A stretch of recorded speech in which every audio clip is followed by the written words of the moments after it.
back, and on this segment, we're going to talk about one of my personal favorite shows, probably ever now, is P-Valley, which comes on Starz. And my favorite character has to be Uncle Clifford. Is it? Yes, if you haven't watched it, you got to watch it. P-Valley is so good. She talked me into watching it, and then I happened to be off for a couple of days. I had some vacation time, and I just binge watched it. It was so good. Like, my favorite character is, I love Mercedes and Autumn Rain.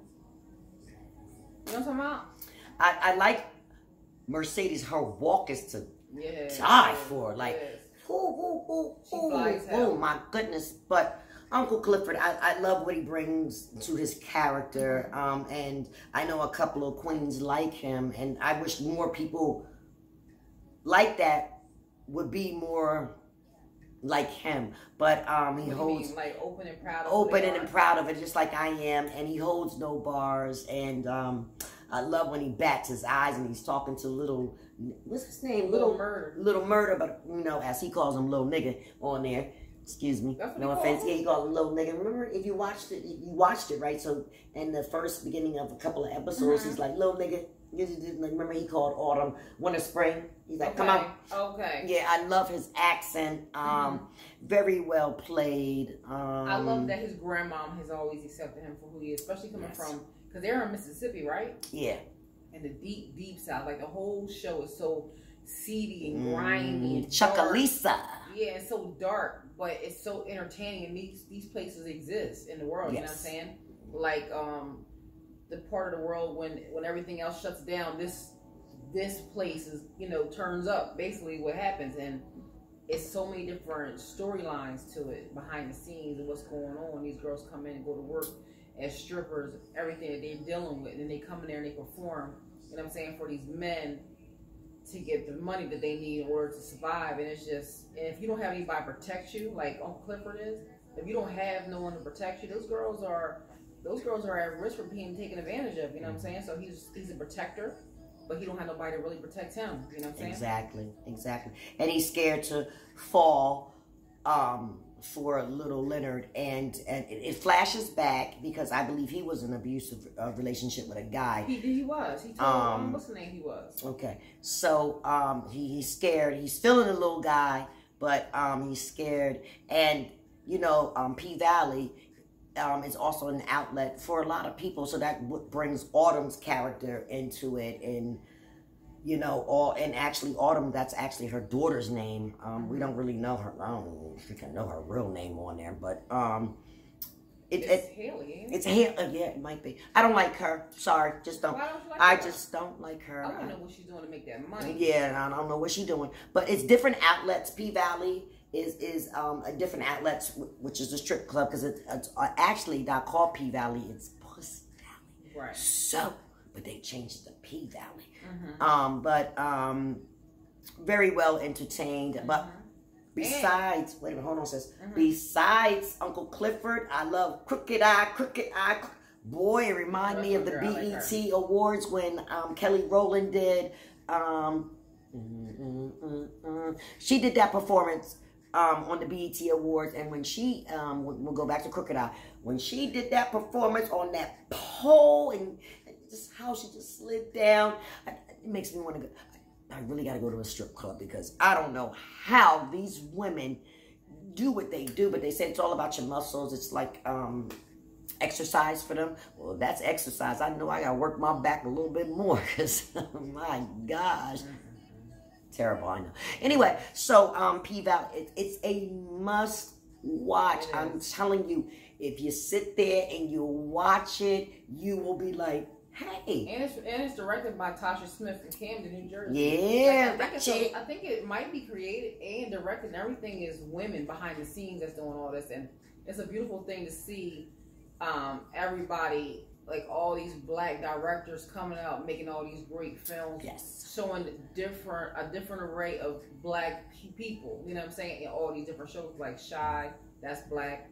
Directed and created by Common. And then you got like Queen Sugar and all. Like, it's so many different options now. We have a chance to watch. Before, like, we only had like a couple of different shows that we can watch. Now we can watch whatever it is. Varieties. Yeah, and that's a beautiful thing because this show is very dark and like I said, it's kind of nasty and steamy, but it's a great show. I definitely enjoy it. Yeah. But I wouldn't want to go to that strip club though. That's not a life that I would like to be involved in. I think I wouldn't work there, but I would love to go there if they look like Crooked Eye, But you and Mercedes. You know what made me sad about Uncle Clifford though? What's up? Uncle Clifford, like, he can't really be in love with nobody. Yeah. Everything has to be a secret for him. Yeah. Like, he wants to be in love with somebody, but he knows it's not acceptable. I like the fact that little Leonard doesn't care, because he did ask him. He said, "When can I take you out?" And Uncle Clifford is not taking him seriously because he'd been there, done that. Right. And he gave him different examples of people got killed and raped and all that. Just being themselves. So that's definitely going to be on the next segment that we're going to talk about. But you know, as far as that, it's a much watch. So we're going to move on to the next show that I puts this on to, and another personal favorite of mine is Hightown. I got put onto it, and that comes on Showtime, and that's about a fish policeman, and it takes place in Cape Cod, and she's gay, and she's Dominican, and very sexy, and how it starts off is that she's drunk, all messed up, and then she wakes up, to a body. A dead woman's body, and it's a lot. It's stories behind that too, but you gotta watch it. It's really good. But you know what? I noticed when they do like gay characters, they tend to show that there's always some kind of alcoholism or drug issue when you're dealing with in the gay. Yeah, and that's unfair. Yeah. Well, I mean, it's true though. It's true though, because we do go through a lot, but not to even hide behind the alcohol and the drugs. People go through things because they go through things. And then when you're turned on to different things in life, like me, for example, I drink every effing day. But because I went through something, so I can tell y'all that. You understand what I'm saying? But not necessarily everybody that's gay went through a traumatic experience. That's why. But living gay, not so much nowadays. Probably so, because everything is so much more acceptable.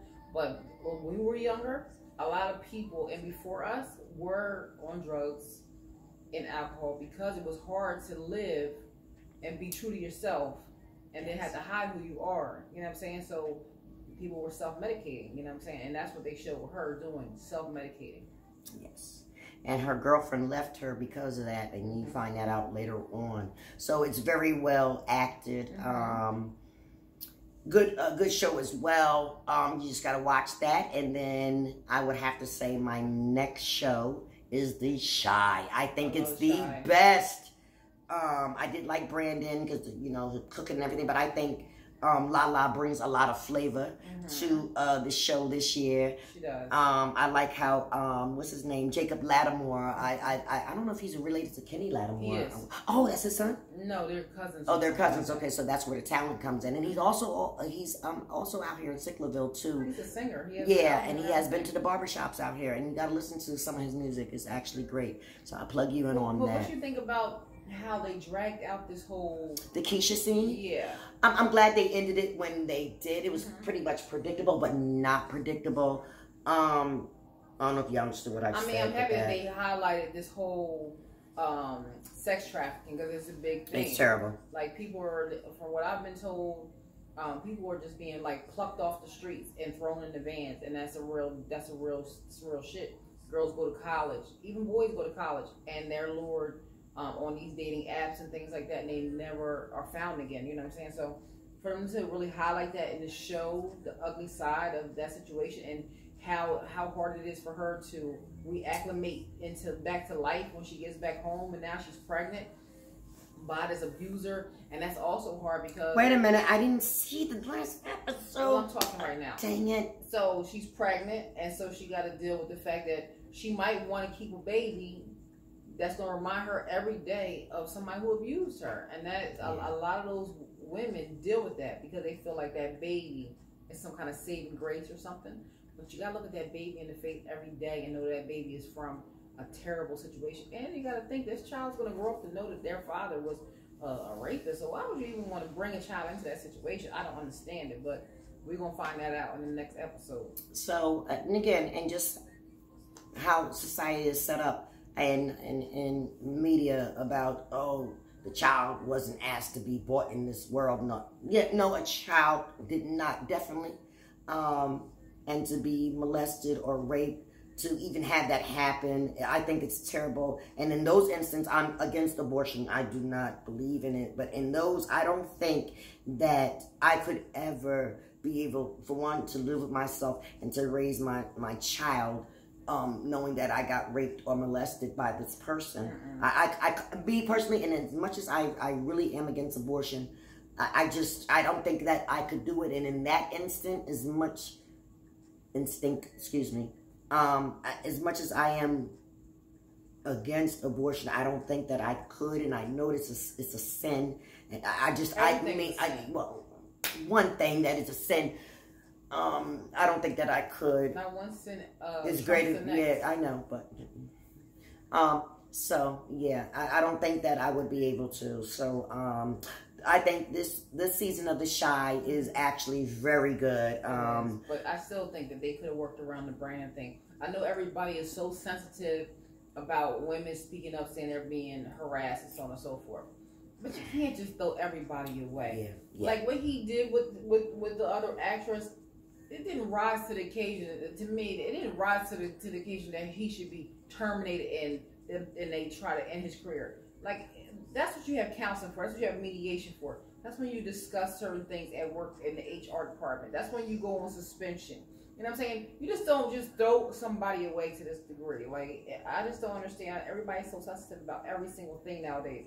Not everybody's perfect. There's going to be situations where people say something at work or say something to a person and it might be a little off color. But we're gonna throw everybody away for making these kind of mistakes. I mean, it's just, everything is just too rigid nowadays. It really is. So to me, I don't like the fact that they got rid of Brandon.